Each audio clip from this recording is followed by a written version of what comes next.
This ain't right out here, man. I just can't deal with this. People out here are really effed up. They don't understand nothing about respect and loyalty. You know, not like the bros. It's just, it's messed up out here, man. Hello, welcome to Convict Inc. I'm your host, Robert Ross. If you have not subscribed to this channel, please do so. If you like this video, please push like and share it with your family, friends, neighbors, enemies, etc. It is now, it's Friday morning actually, 1 o'clock. I'm trying to reverse my schedule. I've been not going to bed until the daylight hours, and I'm trying to do that different tonight, and I can already see. But anyway, I don't know why I even said that, but here we go. Too hard for the street. I just did a video. I'm actually watching me right now. I'm actually watching me. Yep, okay. I called Too Hard for the Yard. It was about guys in prison who go from maximum security prisons to a lower security prison and then have trouble, say they're adjusting, and then tell war stories about the glory days in the penitentiaries. And yeah, so this is the video similar to that. It's people who get out of prison, and I'm specifically talking about white guys on this, and that's what I have in my mind. Now this happens with every race, but I can see clearly the cast of characters in my head.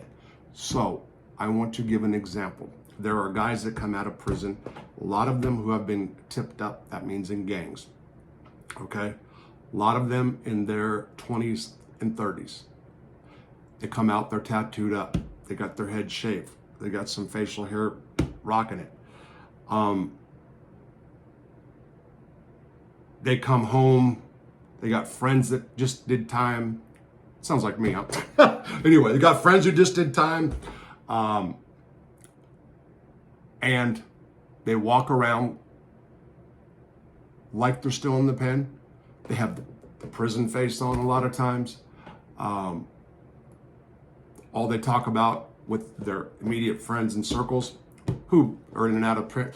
Most of the guys are just on furloughs anyway. They just come out the streets for a little while. But they're just too hard for society is what it really comes down to.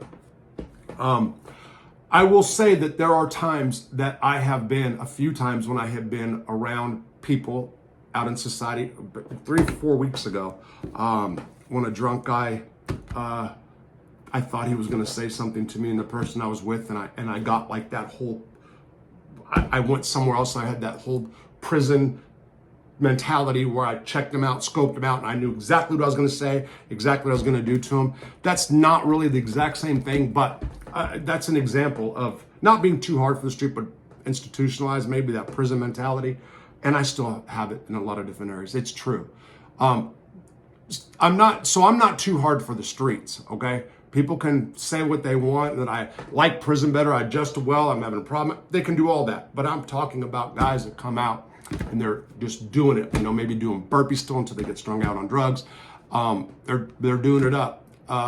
There was a guy when I was in rehab, first I'll talk about Cody. I don't keep tapping the table. He, from up northern Arkansas, white guy in a multiracial gang, was in rehab with him.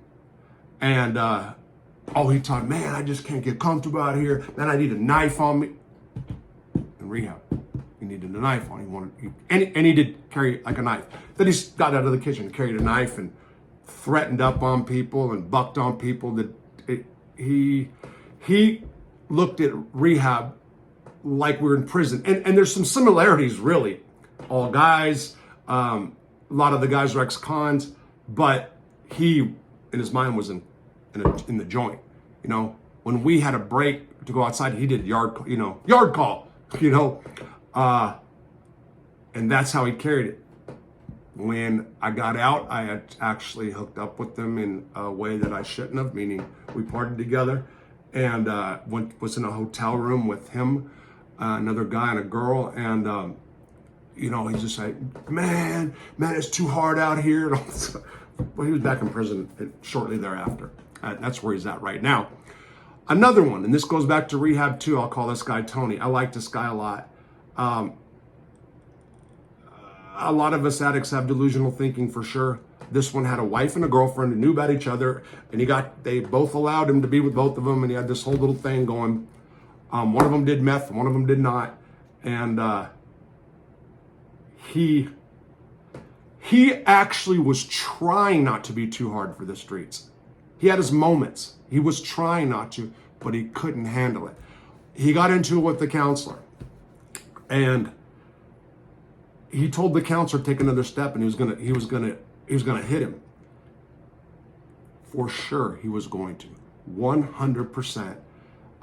What happened was he was getting kicked out of rehab. He did something. I think he got caught with the vape for like the umpteenth time. He did something that caused for immediate expulsion. He was leaving right then, and he was going there for court for his kids and stuff. So it meant a lot to him. Well, got caught with contraband or whatever the deal was. The counselor's name was Jordan. Great guy, stocky guy, shorter than him, but this guy had the intimidating convict look. Okay, and you can see he's half a bug. So not only did he get out of prison for the third or fourth time, and he was a gang member. I'm not going to say which. It's in Arkansas. He was a gang member, and so he had mental issues, drug issues, all kinds of issues. But he had that violent side of him too. You can tell this dude was about it. He'd fight in a heartbeat. When they told him he had to leave, he was saying no. Then he was like saying make me. But at one point he realized that the gig was up, and the dude Jordan, the counselor, came to step up to go say something to him or to get him, and he said, "Take one more step, I'm going to blast you." What Jordan did properly, and this is kind of off the subject, but this is for people dealing with people, former incarcerated people who are too hard for the streets. This is what Jordan did. Jordan was scared inside because Jordan's not a fighter. He's a philosopher, really. He majored in philosophy. He's a lover, not a fighter. And I can see that Jordan was scared, but he did the right thing. He took a step forward and looked him right in the eye. He could have got blasted for that. A little bit surprised that he didn't, but doing that, meeting too hard for the streets on his own terms, violence, dude came down to earth for a second. So, a lot of guys that I've met, ex-cons, because I've been around a lot in the drug scene, just going back to the 90s too, run around still like they're in the penitentiary, and these guys acting like they're in the penitentiary.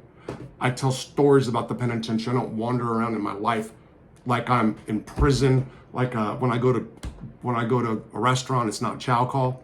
I've seen guys that have done that, that act like it was chow call. I do eat fast, but watching their back in the restaurant, stuff like that, that's people that I consider too hard for the streets. Or just coming out of prison, proud to be just out of prison. A lot of those guys are in the criminal lifestyle. A lot of them come out in shape, not like they used to. There's more fat people come out of prison than people in shape. Absolutely true. Rock on, fat dudes. So coming out feeling good, got a little bit of color on their face. Even if they're strung out in prison, it's not the same, so you're healthy looking. And then they're in that prison mentality when they're on the streets. Lots. I've seen so many dudes like that. So again, this is just guys that have come out of prison. You guys have all known one too hard for the streets. You people that are in the party scene out there, for sure. You guys have people that have, so I don't know what, I'm sure in heroin circles, but you guys in tweaker circles, you've all been around them. Where, in the joint, they don't do that, man. Or if the dude's slinging a little bit of stuff, man, you better have my money. I don't play. Which, there's people that do that anyway. But you people that have been to the joint know what I'm talking about when I speak about that, and have been around people on the outside. Hopefully you don't know. That means you've done better in life and that you've let that go. Congratulations for that. Anyway, just wanted to say that. Now it's 1 o'clock. I should have 100% ran alive, but I'm like tired at 10 o'clock, and then I wake up, and it is what it is. I'm gonna post this video. I'm making 2 short videos, but anyway, I'm gonna post this video tomorrow. It's Friday. Friday doesn't get many views no matter what, really, anyway, but it is what it is. Take care. Videos coming every day. Bye.